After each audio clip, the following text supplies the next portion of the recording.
The guy who created it in the 60s did it because with a thought process that if all the newsletter writers are bullish, it's a great time to be buying. When the newsletter writers are bearish, it's a good time to be selling, almost like averaging out the smartest people. As it turns out, he quickly realized it was the exact opposite.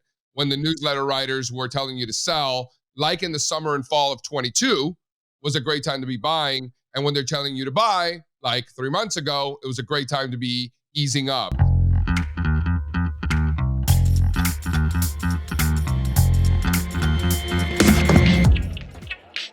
Today's show is sponsored by Public.com. Public is an investing platform where members can build a portfolio of stocks, bonds, options, ETFs, crypto, and alternative assets, plus get an industry-leading 5.1% APY with a high-yield cash account. I have an account there, and so does my daughter Rachel. Public's high-yield cash account has one of the highest rates in the market. They have a higher interest rate than Robinhood, SoFi, Wealthfront, Betterment, Capital One, Marcus, Ally, Bank of America, Chase, Citi, Wells Fargo, Discover, and American Express. There are no fees, no subscription required, no minimum balance requirements, no maximum balance limits, and unlimited transfers and withdrawals. You also will receive 20 times the standard FDIC coverage of up to $5 million.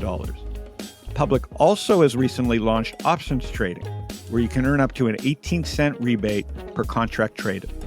To get started and learn more about Public, go to public.com/trends with friends. This is a paid endorsement for Public investing.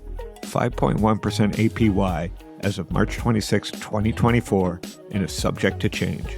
Full disclosures and terms and conditions can be found in the podcast description. U.S. members only. Gentlemen! What did we call Riley earlier, Phil? Ignorant fuck. Riley, you ignorant fuck. We're bringing back, I just watched, what was it, Jane, you ignorant slut?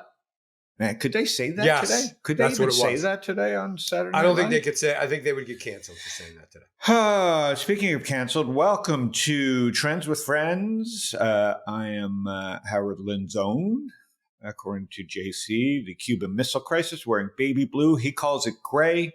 JC, we got a lot of LOLs about me commenting on your individually gelled follicles last week.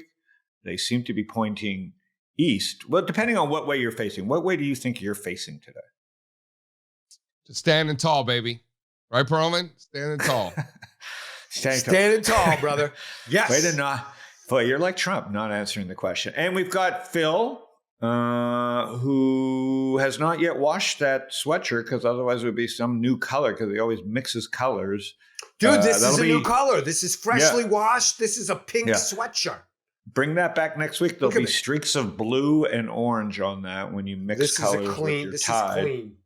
And then Riley, the ignorant fuck, joining us from Sedona. Sunny Sedona. All right, boys, we have a lot to discuss. So, Phil, let's go. Phil, Okay. Bring it. So today we're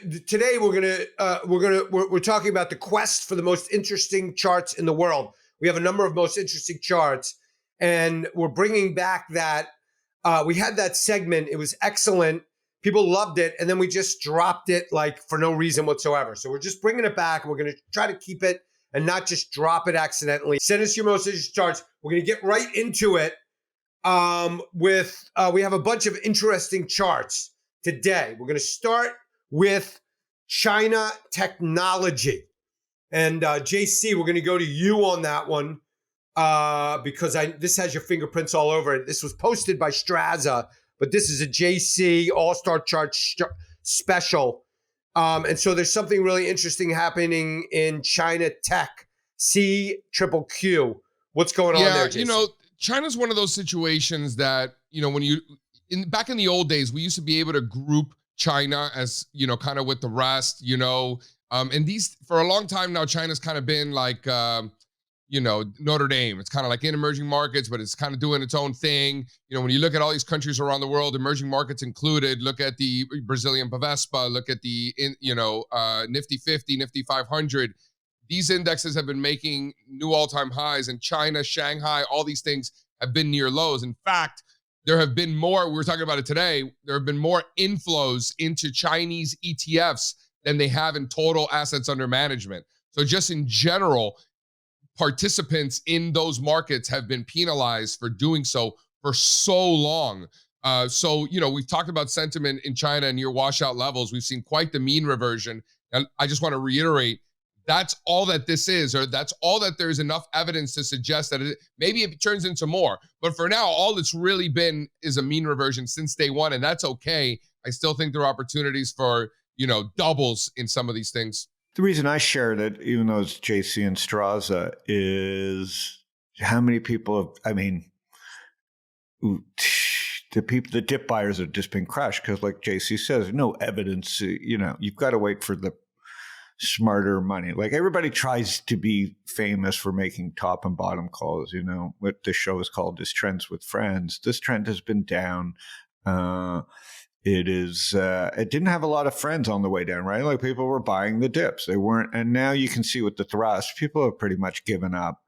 And there is some evidence that you put this trade on earlier in the year, Phil, probably based on a few things that we had shared with Rom. But there is more evidence that people are on the wrong side of this now, possibly. So there's no rush. If China's going to truly care about its tech stocks, and they probably should, because Z's been buying them from the sellers probably for the last 3 years, there would be a lot of room to run.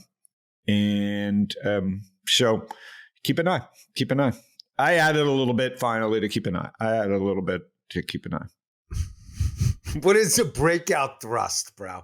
Like, this is the second best 2 weeks in history. Yeah, it's just a measure of rate of change. It's really just a way to quantify all the things that we're talking about, that these things have been ripping off of major lows. Like we see it, we can cut, but this is just actually quantifying that and putting in perspective throughout history. And by the way, names like Carvana are absolutely ripping. All of these stocks with super high short interest. GM, GameStop was up a ridiculous amount, 30% or something like that the other day. So these things are ripping. It's more of a theme.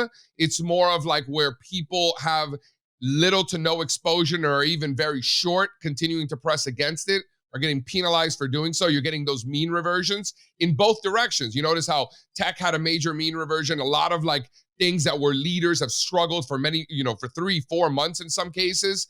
A lot of the super laggards have been mean reverting to the upside, right? So it's kind of just a, changing of the guard. And then when you look at a lot of the major indexes, we have the small cap index here. Look at the S&P small cap SML, right? So this is the S&P 600 and the Russell 2000 small cap index. And when you look at them together, it's very representative of a lot of stocks. A lot of equally weighted indexes look like this. Software, a lot of just messy markets out there.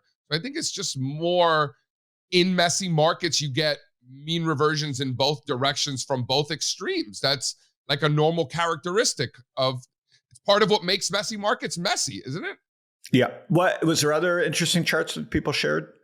We have a million. We have a million to get through today. I just want to take a quick victory lap myself. You were watching earlier in the year.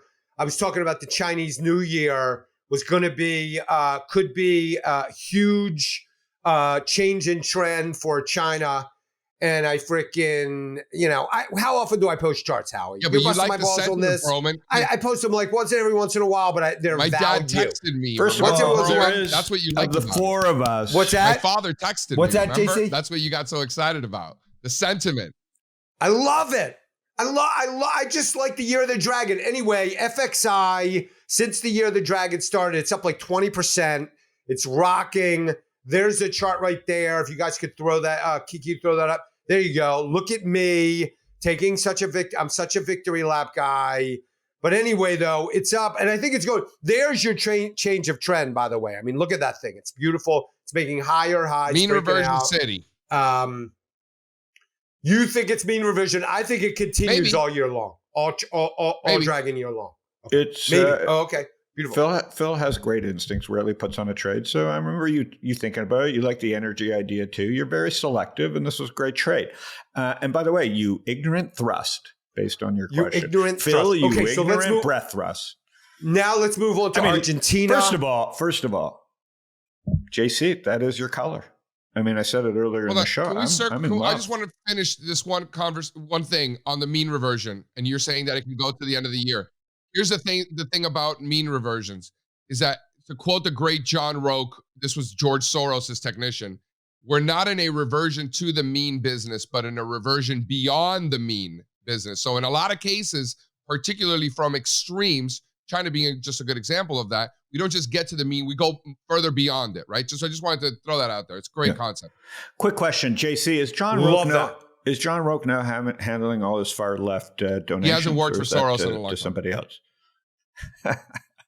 Okay. JC, do the kids look good in that color? Can I see a baby picture? My kids look good in any color. Come on. Ooh, look at that. All right. You know, my buddy Jim Payne. You guys are an attractive couple.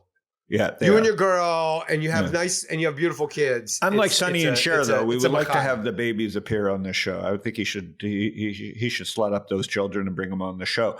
JC, I was with my buddy last night, Jim Payne, who has identical boys. He says he can't fucking tell them apart. It's like 3 months in, he doesn't know which kid. I was worried about that because when we took them home, like they don't tattoo them or something. Like there's no wristband. Like I would have branded them. I mean, the trick is to brand them. Mine looked completely different from the start, so it's easy. I mean, they're not Jewish. Instead of the circumcision, a little wristband, little cattle thing. Okay, that's Howard's parenting quarter. Phil, take it on.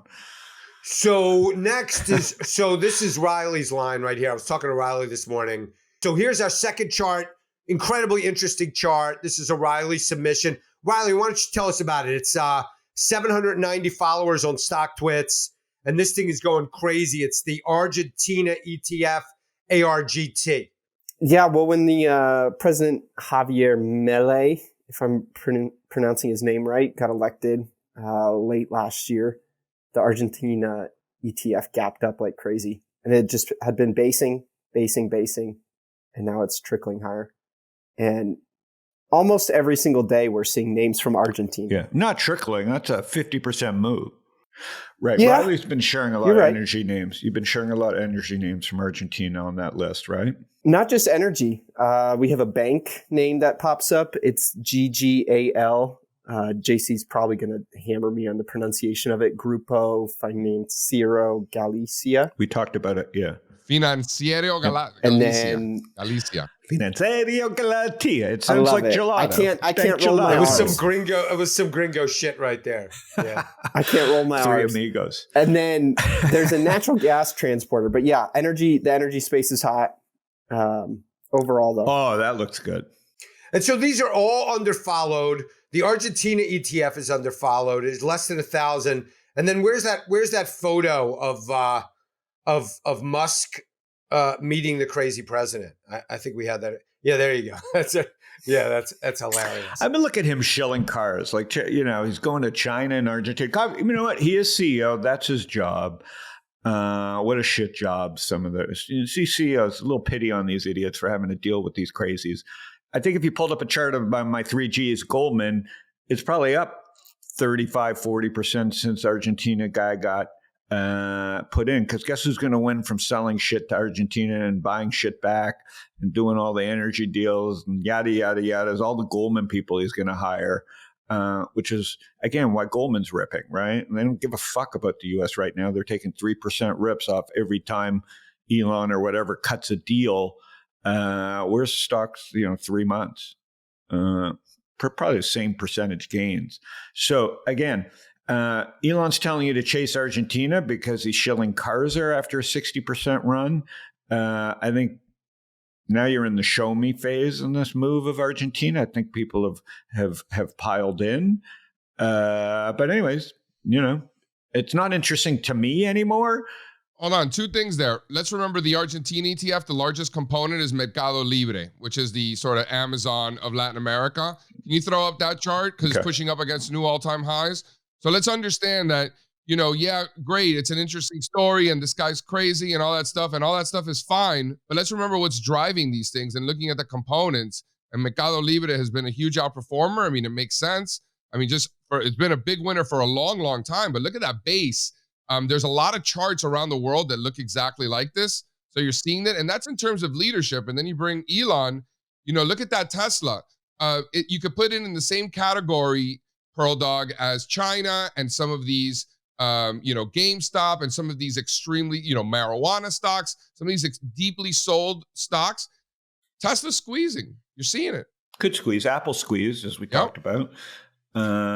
Hey, Howie, is Yes, the sir. Argentina thing, is Elon going to Argentina just for the cars, or is there a political thing too? I mean, this guy is a righty, and the China, like the whole thing is like a political tour. It's an election year.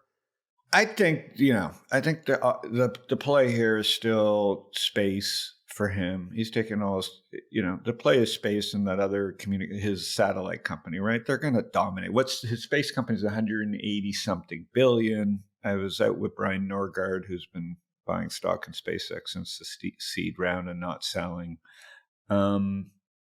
People love the team. He's kicked the ass out of Viasat. If you want to talk to people that hate Elon Musk, let's bring on the Viasat family. There's always arch enemies. He's not my arch enemy. I mean, I'm not a Tesla. We get to vote with our wallets. So as a non-Elon fan, all I have to do is not buy his car. But when it comes down to space, he's going to make money off all of us. When it comes down to getting on an airplane one day and getting his Starlink, we're all going to fucking pay. When it comes to remote internet, which could be Phoenix at this point, how bad American internet is, Starlink's going to win. So that's the play. I mean, the guy's doing his thing. He's one of the richest men in the world. He's president. He's got more power than Argentina. So with power comes, a lot of shitty travel and meetings, and that's what he's doing. My friend Yoni took a picture with him. eToro was with him yesterday at the Elon was at the hell's the name? The financiers conference in LA. I was there yesterday too, the big LA conference. I'm having a senior moment. But Yoni took a picture with Elon, said he's a weird guy. Off the record, he said he's a weird guy. And I don't think we're telling anybody anything they don't know. So that's Argentina. Do we know anyone? Do we know anyone in Buenos Aires? I've been there. It's fabulous. Really cool Jewish neighborhoods. Here's the interesting about Argentina. It really, not quite like Cuba, as JC knows, but Argentina is like frozen in time in many ways, right? It's not from the Cuban cars and like that. But man, Argentina was like a force, before World War II. So when you go there, it's really quite beautiful. But the poverty is overwhelming as well. And, the fact that people hide, you can't show your wealth, right? So you don't know where you're going in a neighborhood if a house is rich or not, because it's all barricaded in many ways. No one shows off because of, decades of poverty and crime, et cetera, and bad government. And the inflation, you go to Argentina and you go, this is what inflation, bad inflation, high inflation does to a fucking place. And it's rather sad. All right, but enough about Argentina. Phil, next. Okay, so let's move on. Hey, JC, just really quick though, do you like that ETF chart, that Argentina, and do you like the Melly chart? Yeah, I mean, because you look at Argentina local markets, and obviously line go up because it's the denominator, right? That gets crushed because of the inflation that Howard's talking about. But when you look at the Argentina ETF price in US dollars, you're seeing it. But like I said, let's understand what's driving this. I don't know if it's necessarily the economy of Argentina or this guy, more so than the stocks themselves that are in the ETF and driving it. So, we pointed to Mercado Libre, right? You guys saw that chart. It's an absolute beast.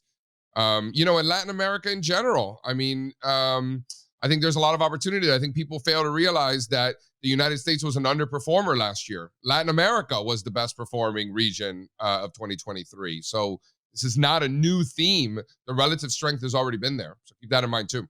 Beautiful. Okay, next candidate for the most interesting chart in the world is the recent sentiment shift that we're seeing in the market. I love this chart, by the way. I love the way you have the little triangle and the little diamond here. Sentiment range summary. So this is is this a composite that you got, JC? Is this a composite that you guys are developing or have developed? Yeah, I mean, it's really just, I have the composite itself here. I'll drop it I'll drop it so you guys can see it. So it's right below there. So it here you can see the actual chart itself. So this includes what people are saying and what people are doing. So it includes the American Association of Individual Investors. It includes Investor Intelligence, which are the newsletter writers. It includes the active investment managers, which are active financial advisors for the most part. It's got the put call ratios, volatility. All of these are mean reverting in nature, particularly from extremes. And there's no perfect sentiment gauge. Analyzing sentiment is very difficult, right? A lot of people try to do that. I think we do it as best as we can, as anybody can do it, because what we do is we aggregate all of it and turn them into composites and look at them at sentiment holistically and putting more weight when they are at extremes versus overthinking the middles. But recognizing the middles, I think, is important. I think that's where we are now, but it's where we're coming from. 3 months ago, sentiment was a headwind. Newsletter writers were the most bullish they had been in years. A lot of our indicators and a lot of these polls were the most bullish we had seen since 2021. That's a potential headwind, certainly not a tailwind like it was last year. Now it's changed. So a little bit of volatility in the stock market, some sideways grinding and lack of returns in the majority of stocks for 2 to 3 months has taken sentiment from a potential headwind to actually very close to even becoming a tailwind, which I think is a dramatic shift in where sentiment sits. Certainly near the middle, and we don't want to overthink it, but I think it's important to see where we've come from and where we are now. No longer a headwind at all. I'm with JC. Again, it is the hardest thing to measure. StockTwits has 16 years of it, and I would rather throw it into a composite than just rely it on its own. We'll probably have to get that thrown in here and make it really unique. But, here's the thing. In a world where government prints money and everybody's never going to come, it's a game that is being played. It's hard, right? You can't short on valuation, so sentiment becomes a key thing, right? Sentiment in Apple was very weak. Sentiment in Tesla and some of these degenerate things have gotten crazy and negative. And so you get some relief. And then you get people that lean in too far and you get, reversions. But it's a tough thing to invest based off sentiment. But I find it when it's extremely negative, I find it rather valuable more than when it's extremely positive. So be careful. Be careful. I love it, but I only tend to use it when it's extremely negative because I prefer to fade fear than to fade greed. But let me ask you this, Howard. I agree with everything you're saying, by the way, which I feel like it's funny in and of itself. So I agree with all that. But this isn't a hard one. If you're buying stocks, wouldn't you rather sentiment be like this versus how it was 3 months ago? Oh, yeah. Yeah. Again, there's 2 times I like buying stocks personally, other than in direct indexing, which everybody knows, is I like to buy stocks when sentiment is terrible. That's what we talked about Apple a couple of weeks ago and Google on dips. And I like to buy stocks when the VIX is 30, right? Like when there's true fear. And that only happens maybe once or twice every year or two. So, in order to do that, you got to be patient most of the time. Phil's very patient in his own way. He doesn't need to see price go up. Phil's very much psychological, watching the markets forever and talking to us. So everybody's got their different style. But JC, I agree with you. Speaking of that and the patience and the sentiment and the psychology stuff, JC, we've talked about this off camera before, but I love what you're doing here in terms of creating a practical composite. One recommendation I'd have on that second chart, why don't you turn that upside down? So opportunity. So when the sentiment is getting more bearish, it's going down. And when the sentiment's getting more bullish, it's going up. Yeah, either way, doesn't matter. When Okay. the One reason other it's like question that is for you. because when it's down, there's a lot of risk. When it's up, there's a lot of opportunity. You want to be buying when it's up. You want to be selling when it's down. And the 2 bull pair spread, that is letter writers. Is that exactly? The investor is that right? intelligence is the newsletter writers. The AAII is individual investors, and the NAAIM is mostly active financial advisors. I've spoken at their conference. Awesome crew. So the investor intelligence one, where the newsletter is the newsletter writer one, that has had the most volatility. So that was insanely bullish near the top. I mean, so I'm getting at something here, but that was insanely bullish when the market was topping, and now has shifted to significantly bearish as we're starting to get this move off the bottom, this incredible rally that we're having. Rates are coming in a little bit, and a lot of things are aligning. And so if you're watching, for those playing at home, just take note that a lot of the people who are writing these newsletters, you're subscribing to them, they are being led around themselves by their emotions. They're wearing their emotions on the sleeves. They're not noting that. They're not controlling, not necessarily a methodology. They're subject to fear and greed. Is that any lies told there? This was this data goes back to the 1960s. So there's a lot of history on this, which I love, right? Just in general, the fact that you can get this data going back so far, number one. Number two, the guy who created it in the 60s did it because with a thought process that if all the newsletter writers are bullish, it's a great time to be buying. When the newsletter writers are bearish, it's a good time to be selling, almost like averaging out the smartest people. As it turns out, he quickly realized it was the exact opposite. When the newsletter writers were telling you to sell, like in the summer and fall of 22, was a great time to be buying. And when they're telling you to buy, like 3 months ago, it was a great time to be easing up. And he, to his credit, he figured that out very quickly and pivoted that did a complete 180 on what the strategy was. My guess on why you had to pivot that, and I feel the same way as he does, is no one follows up. Everybody's trying to call tops and bottoms. We'll get into it later with Balagi. It's a drug that people feel because no one holds even. Every newsletter is like their own Kramer, right? They don't write every day. And so they're trying to write that one blog post for the newsletter for the gotcha. See, I called the top, I called the bottom. It's the worst thing that can happen to an investor. For all those listening, this is why the show's called Trends with Friends. Nothing shameful about riding a trend. There is no shameful profits from doing very simple things. There are bad habits you can create, and the worst thing that can happen is you get a macro call right, because it turns you into the monster that will be wrong most of the rest of your life. But keep going, Phil. No, I really appreciate you saying that, because it's like the anti-intellectualized argument. It's like all these people trying to sound smart, and then you're just sitting there, dumb as you can be, riding the trend, making money. Dumb and making money. Yep. Which, again, low fees, direct indexing, which is what you do. Yep. Keep going. Beautiful. Okay, so we're developing a theme here, and I just want to follow that up. I think the sentiment chart, there's an argument that's the most interesting chart at this moment right now. Let's move ahead to another one. This one is a Jeff Hirsch special, and it sort of dovetails nicely with that sentiment chart that we were just looking at. And this is a seasonality chart. Just looking ahead, we're taping this on the 7th. This will air the 9th, starting the last week of May. So this is about a week and a half from now, 2 weeks from now, starting around the 20th, 23rd, you get a really nice seasonal trend. Last week in May is usually a really bullish week.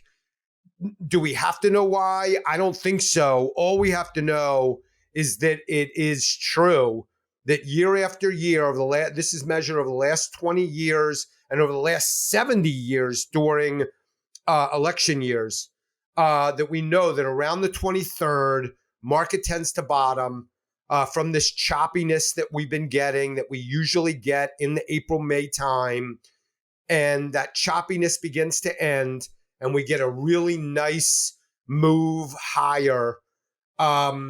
And there's that chart. I mean, it's a Trader's Almanac special. Around the 23rd. Look at the NASDAQ there.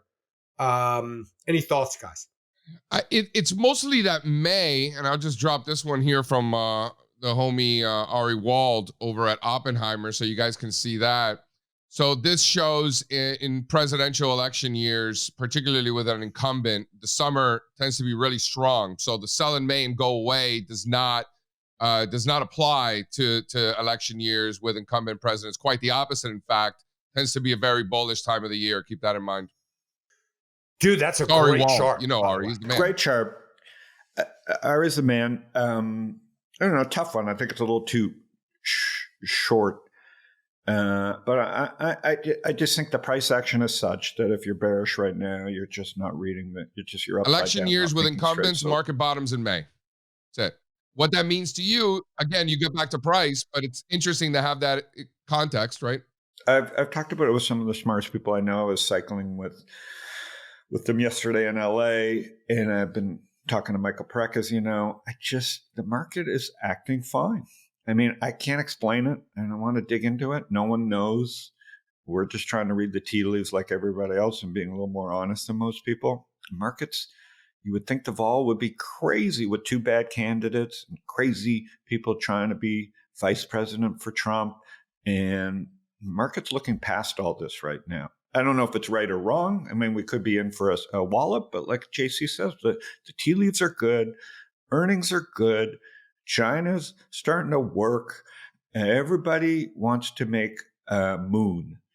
And I don't know. And there's a lot of negative sentiment. So I think that's what all these charts have been saying, and they're all aligning in a weird way. All right, what's next? Has the news ever been anything other than noise and really just something that obscures price action? Well, again, I look forward to our show because it's my homework. Like JC's doing his work, Riley's doing his work every day with Trends with No Friends. And you're doing your work. I got a psychologist.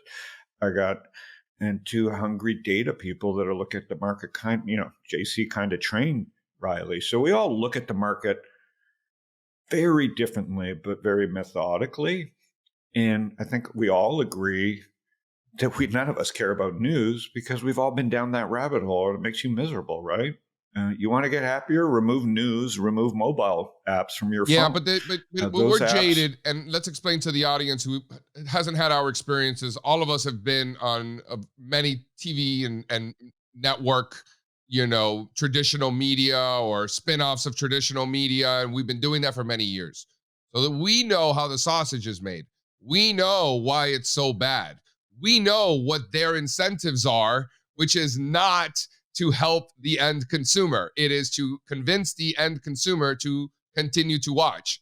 That's it. So it's the incentives that are misaligned there, which is what creates the problem of the content just not being good. The incentives are not aligned. But a lot of people don't know that. We know that because we've done it all, right? So let's remind everybody why we think these things. We've seen it. Yeah.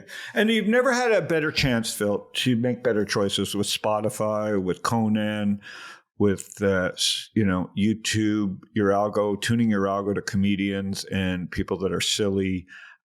Take your spare time and use it for silly things. Conan's the first guy to say it, right? Like again, I didn't have the pleasure of watching. I was raising kids during his TV run, but Howard Stern and Conan, the older they get, the sillier they get, the more introspective they get. They're not talking about headlines. You go to listen to Conan's show, you will not know what's going on in the world.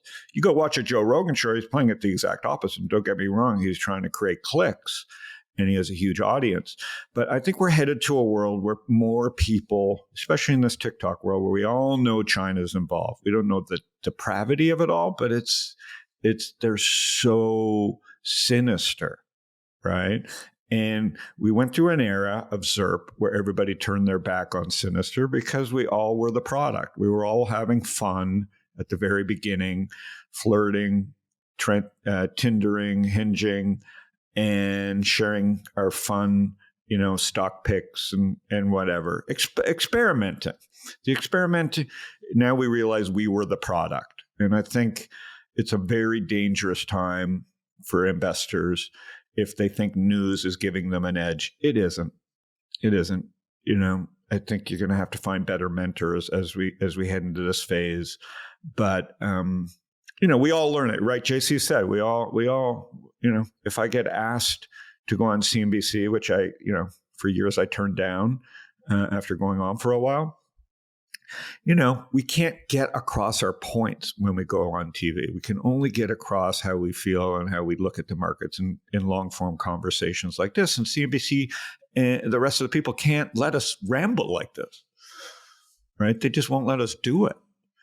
And so if JC goes on, he's not even going to listen to the questions, right? He's going to get his point across because he's a professional going on TV, right? If JC goes on TV, he's going to deliver his message. When JC began to go on TV, he would just answer whatever they said.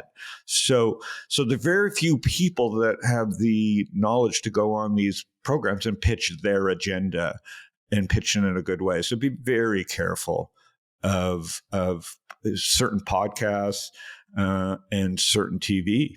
So they're selling you pharmaceuticals and breakfast cereal, and that's they're killing you, Smalls. Okay, so they're killing you. They're killing you. They're selling you drugs and poisonous cereal, breakfast cereal.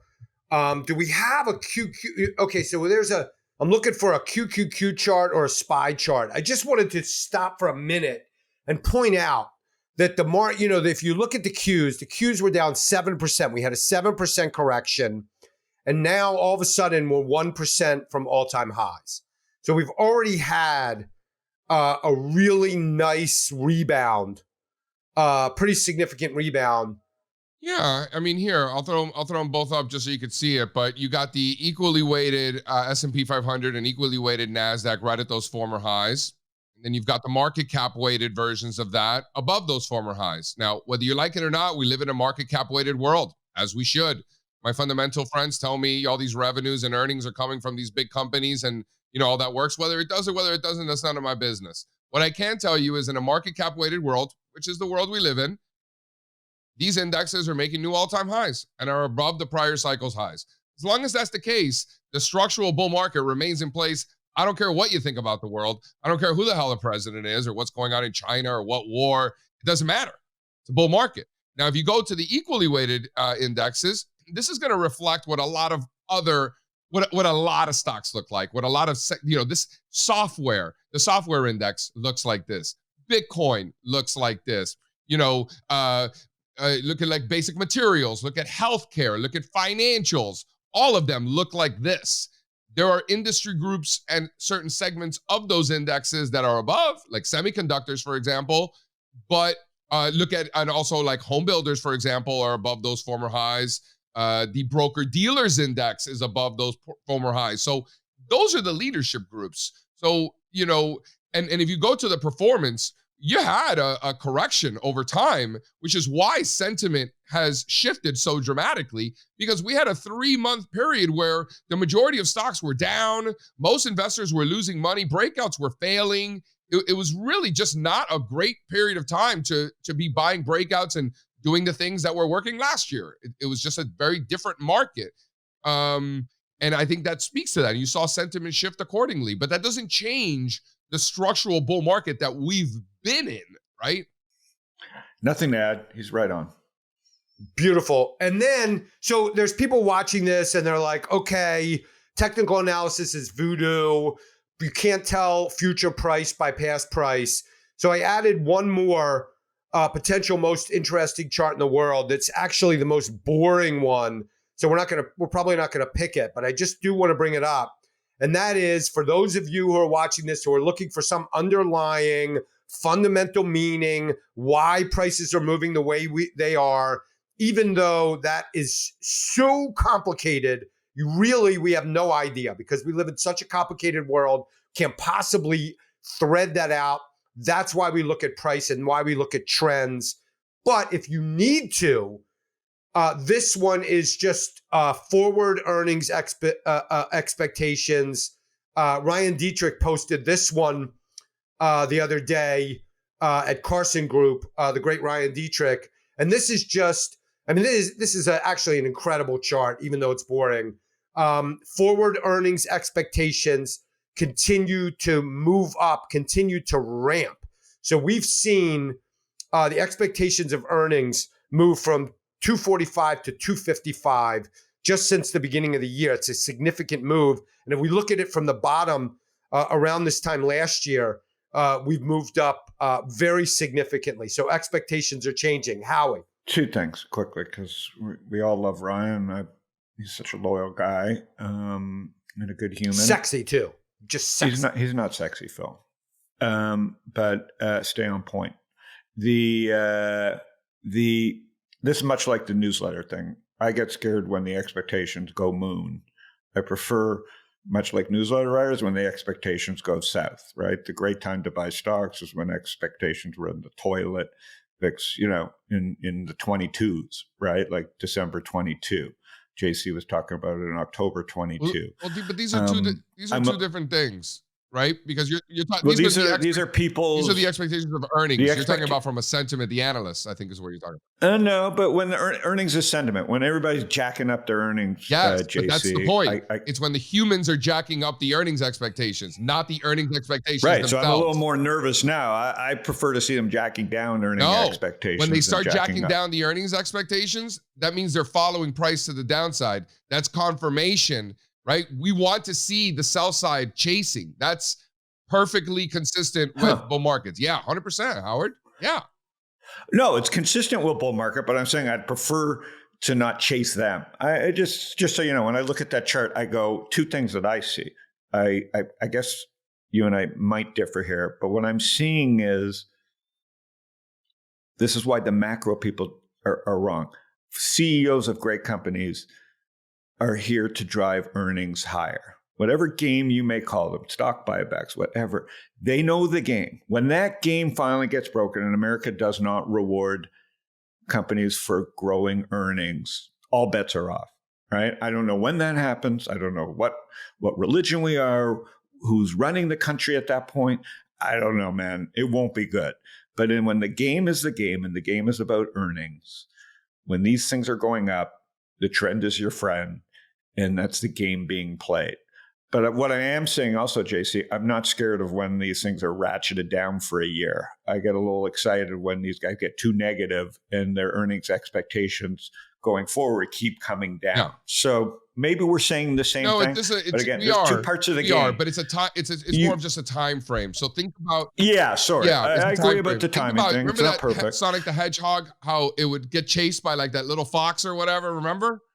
So price is Sonic the Hedgehog, and the sell side analysts that are revising their earnings higher are chasing that higher. So all it really is, you're 100% right. All the sell side analyst revisions is confirmation of that trend. And when they're chasing lower, it's confirmation that prices are going lower, right? You feel me? Yeah. No, I prefer them going up because the dips get easier to buy because there's confirmation that these people will be banging the table to buy the dip. All I'm saying is, the real game here in America, and like it or hate it, is you get paid for jacking earnings. You get paid for delivering earnings, whether you're Axon or a biotech or whether it's Amgen or whether it's Goldman. You get paid for earnings. And people lose their way. They forget that earnings drive stock prices. When that game changes, I don't know. The reason, and we're going to pull up the Balagis of the world, they love these macro picks. They pick one fucking data point, and they've been right, but in the past of something else. And then they find one data point like a dog and they latch onto it. And today it's the debt, right?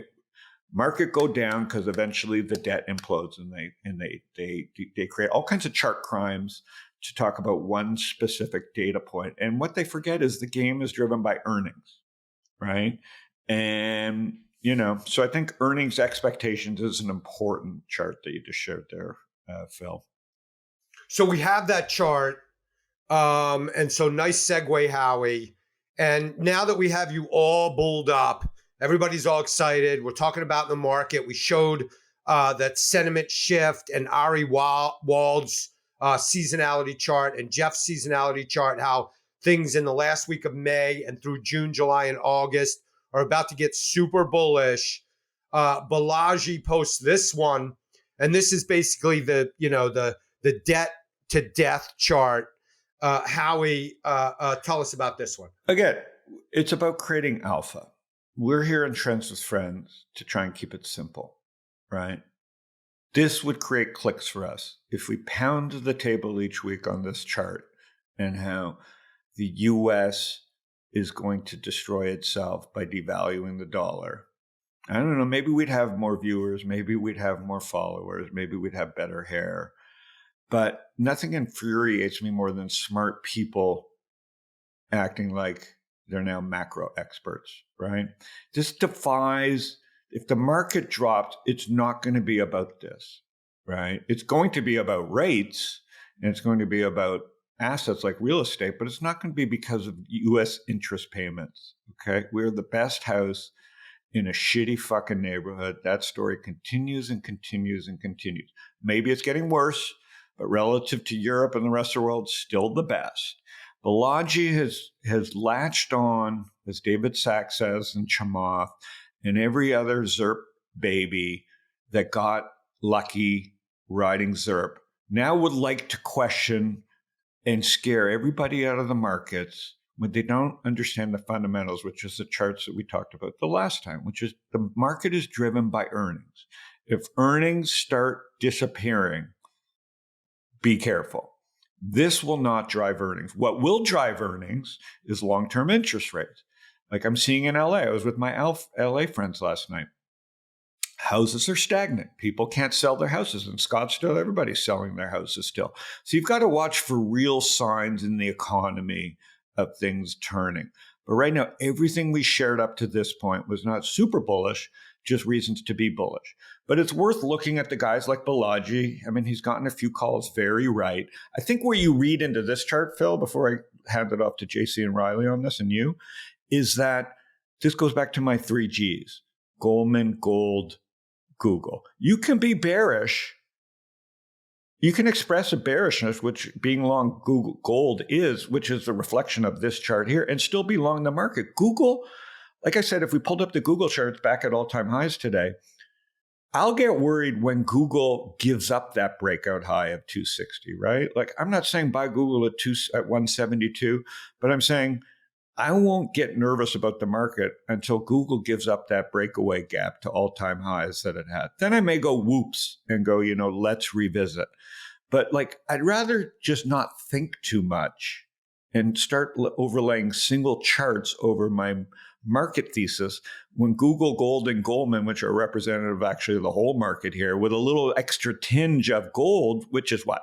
JC, there's no gold in the S&P, is there? So gold isn't even really represented in the S&P. So you basically can put on a hedge right now with gold working and really express what Balaji's saying and throw a little Bitcoin in there and have 4 positions on and really go to the beach and wait to see if Google trades below 150 before you change your mind. But like people are overthinking this. And that Balagi chart's upsetting because he's a very smart guy that's just fucking chasing traffic or whatever he's doing with a really fucking chart crime. Okay, JC, what do you see? Do you see a chart crime or do you care about what he's posting? I don't know any of these people you're talking about. Don't worry, they're big tech people. They're big tech people with big audiences. I'm talking about the chart, JC. Like, just take a look at that chart. Was it something that you would care about and assess in your daily look at the market? No, definitely not. Yeah. If you're a budding influencer watching this right now and you want more traffic and you want more engagement, just go on the internet and find the scariest shit that you can possibly find and post that with some snide comment. Yeah. That's all you have to do. That's a formula. I should actually package that and sell a subscription to how to become a giant influencer. Yep. Okay, we have a couple more minutes left. But Howard, are you just trolling me? I don't give a shit about any of this stuff. Like, no, but I'm saying these are people with massive followers. Who cares? And I'm not saying I was wondering. Zero Head has lots of followers. Are you going to care what's on Zero Head? No, but I'm trying to educate people because the chart got shared with me 10 different ways, meaning. I only bring it up because these people end up wasting my time, right? I don't follow you know better than anybody else and us intimately well that some of the least followed people in the world are some of the ones that provide the most value. Hence trends with no friends. But in humans too. Hence Lewis Johnson, Michael Perret. Yeah. Humans Yes. with no friends. No, but you have no idea the amount of wealth that's hit me up based on that Balagi chart, right? The amount of wealth, forgetting the amount of people that look at this and they're questioning, why call me? Where is I'm a small Balagi? fry. Where is this place? I've never heard of. Balagi's a guy and he ran Coinbase. He was Oh, this is CTO a of Coinbase. And Oh, yeah, it's I personal, definitely sorry. don't. It's not an He's island. He's just spreading fear in our time. Yeah. Okay, let's end it with something incredibly boring. This stock. Okay, so gotta this go. came up in. Okay. No, I'm kidding. I'm kidding. Adios. Oh yeah. So Riley's still here. Beautiful. So this one came up as a trends with no friends. It's so boring. It's like HVAC or something like that. Comfort systems. Riley posted this to our little group, like the pre-show group. And Howard's reaction was, this is too boring for me. Even he was like, this is old news. I don't want anything to do. This is just too boring for me. So I just wanted to come back to Riley. One more idea. We've shared like 10, 20 good ideas today. Let's just have one last one. 471 followers on StockTwits. If you look at a longer term chart, it's also gorgeous. Riley. Yeah, I mean, Comfort Systems is an absolute beast. I think part of Howard's comment was that this name has been working for a while, although it is breaking out. Yeah, sorry, Bill. I was just saying, I was just saying I was looking for a fresher break. This is a beautiful base. I'm just saying this HVAC industry, which is, I'm seeing some startups in this space confidentially. This is what's dragging startups. This is almost a monopoly company that's quietly over the last 20 years built up a huge HVAC. And so I'm starting to see startups in this space because they realize HVAC's just a roll up. So, but I'm saying, you look at that in 2015, 2016, if we were paying attention, we would have been all over this. We're trying to find stuff, just so you know, no knock on Riley. The reason I was saying it, Phil, is our job here at Trends with Friends is more to find these fixes at 2016, 2017 prices. Same with Axon, same with MMYT when we called it, same with Solana when we called it a 20. I'm not saying fix can't triple again. I'm saying Comfort Systems still has no followers. And my interpretation of Comfort Systems is why I'm starting to see HVAC and home repair type roll-ups and other types of, you know what I'm saying, Riley? Meaning now it's starting to make sense to me because I sent it to a couple founders in this space who had never heard of this company, yet they were starting companies in this space. That blew my mind. Can I get one? I got one for you, Pearl Dog. Can we get one before we go? But good one, Go ahead. Riley. You understand what I'm saying there? You understand what I'm saying there? Yeah. Let's look for some freshies. I like where Lindzon's coming from. This is an oldie but goodie. Let's look at some freshies, right, Lindzon? This one, throw up the chart just to reiterate how well Latin America has been doing, and this is an ongoing theme. This isn't anything new. If you could just pull up you could see Argentina up 64% off those October lows. Peru's up almost 50%. Colombia, Mexico, all outperforming across the board, right? And if you zoom out to the beginning of last year, you'll see the exact same thing. Look at the Bolsa de Valores de Lima. This is the Peru index breaking out of a monster base to new all-time highs, right? And I think the best way to play that is using BVN. This is Compañía de Minas Buenaventura, BVN, and look at that correlation with copper.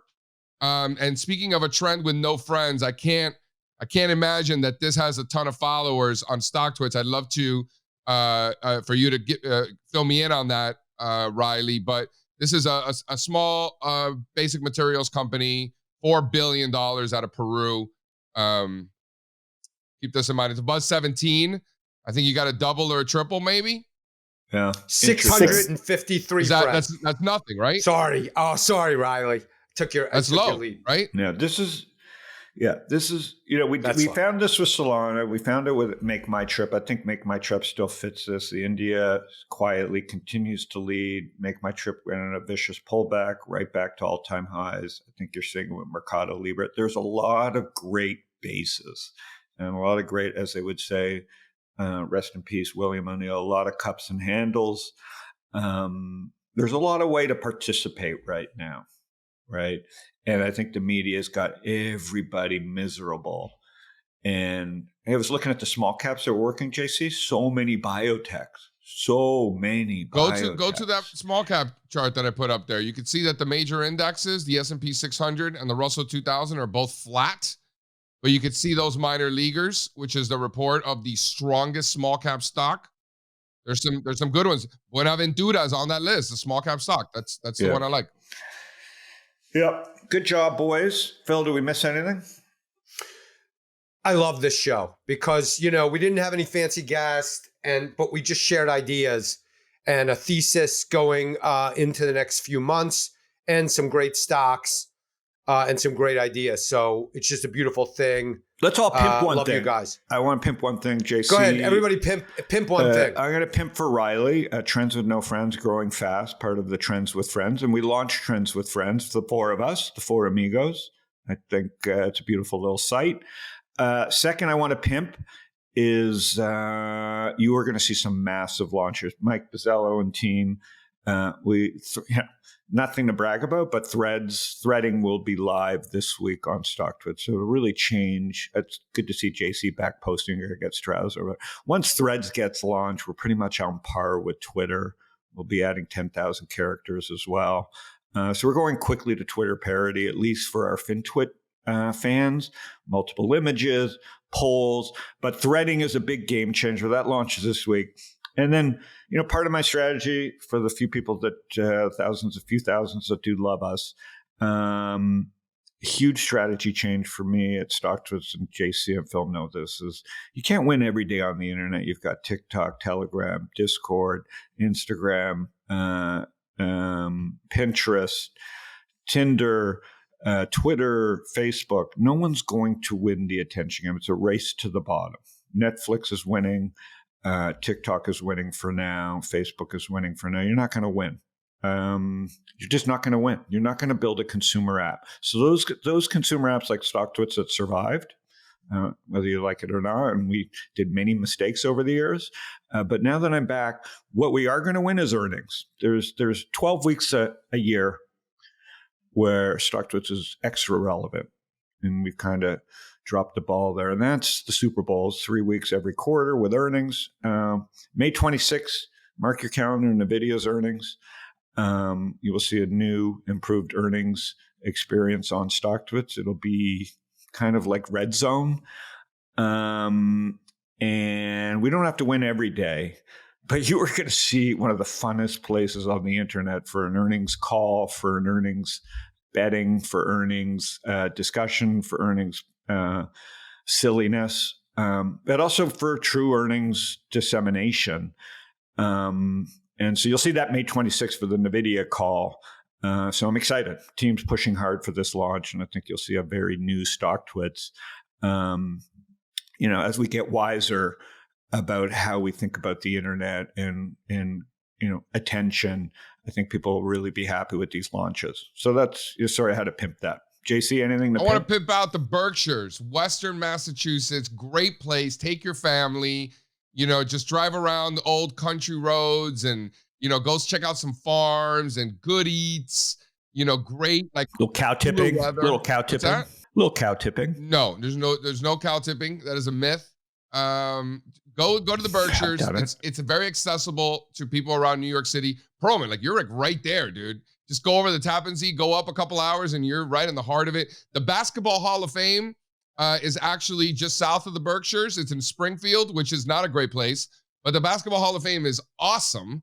So you can do Basketball Hall of Fame, go up to the Berkshires. I like Stockbridge personally.